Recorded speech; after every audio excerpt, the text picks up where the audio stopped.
Hello everybody!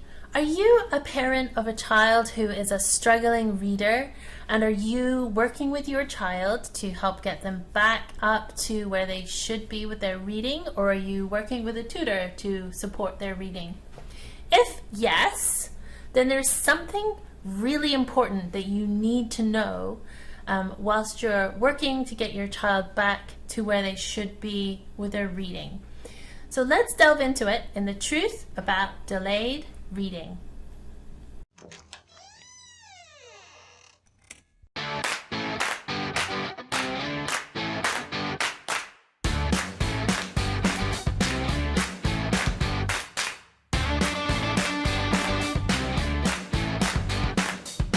Hello, I'm Nicola Lott. I'm an educational interventionist. I specialise in supporting kids who have language-based learning differences like dyslexia using research-tested strategies.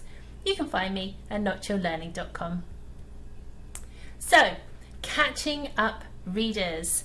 There is a logical fallacy that people fall into if they're not careful when it comes to figuring out whether your child is catching up to the rest of their grade level average or not. To show it, I tend to use the analogy of a train.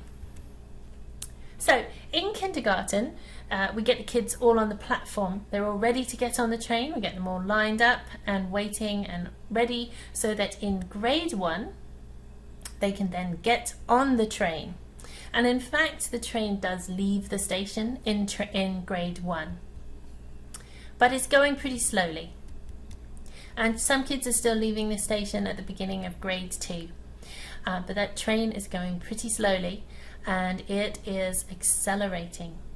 So by the time grade 3 comes around, that train is definitely accelerating and it is getting faster and faster and faster. By the time we're in grade 4, that train is becoming almost like an intercity train. It's going fast and it continues to accelerate up until about grade 9.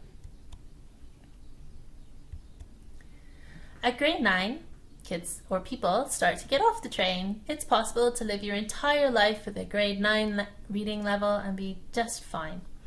Some people stay on the train and depending on how far you take your academics, you will stay on that train for different lengths of time. I think lawyers and professional academics probably are the ones who stay on that train the longest and take their reading level to the highest level that we have. So what does that really look like? A useful metric for us to look at when it comes to reading is called reading fluency. Reading fluency is how many correct words can you read per minute. And we can plot that on a chart. It looks kind of like this. Do you see all these dips? These are the summer reading lag dips. So it's a useful time the summer if you do have a child who's struggling to read, because this is a good time to catch them up. On this chart, you'll see 5 different lines. The middle ones here, this yellow one up to this light sort of mid-green one, these ones are the average. So every child who can fall between these two lines is actually reading in an average way. So you can see at the beginning of grade 1, the kids get on that train and it starts to accelerate. And there you go, it's accelerating, but then look at that. There we go. It's like starting to go to that sort of intercity level here around grade 4. And at this point, it becomes much harder for children to catch up. So here's the thing that we need to be really aware of if we're working with a struggling reader.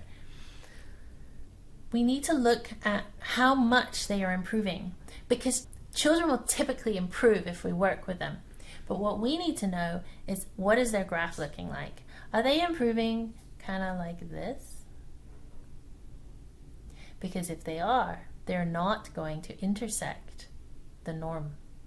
So our intervention is not fully being effective, and they will stay in intervention forever. What we want is to see maybe this child sort of flatlined to about here, and then we can do a boost and we can get them up to here quickly, and then once they get them, we can get them into sort of the average range, they can stop their intervention and they can continue along with the rest of the class, maybe with just some minor support.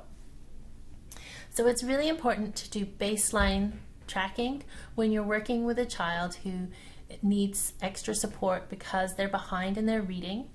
And that baseline tracking allows us to sort of really graph that curve and make sure that the intervention that we're doing is being beneficial to the child and it isn't just perpetuating their learning difference. So that's in a nutshell what reading fluency is and how you can use it to make sure that your child's intervention is helping them in a beneficial way and you're not being tricked into thinking that your child's reading is improving when it is, but it isn't improving at the rate that's actually going to get your child up to grade level. I hope you found it interesting. If you have any questions, drop them in the comments below. Feel free to subscribe to my YouTube channel and I'll see you soon.